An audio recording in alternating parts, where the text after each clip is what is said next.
来看 Costco 有物件又搁出问题，这个是一款进口的浸油的摩佐罗拉 cheese， 被验出有致癌物。消署早起开记者会说明，强调讲，目前已经回收138公斤，今年上半年进口7批，将近5000公斤，应该拢食入去民众的腹肚内咯。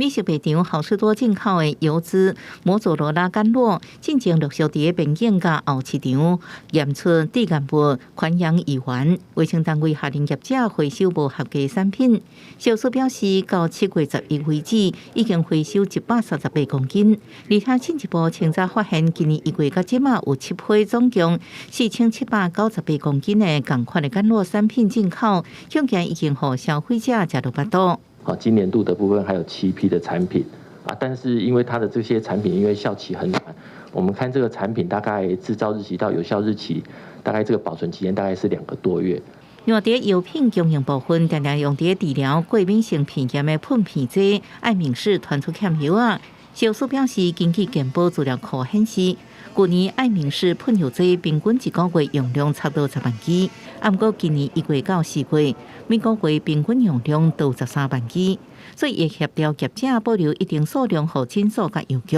药局的部分，我们也协调业者保留一定数量供应给药局，可作为慢性处方签病人的时候可以就近领药。消署强调，目前国内也核准其他类固醇成分的喷鼻剂，予医师处方替代使用。爱明氏原有抢伫台湾的专利，会伫今年11月底期满，已用业者申请查验登记，而且已经审查完。到时阵对应迄款药品许可证，制造共成分的含药药啊上市。记者综合报道。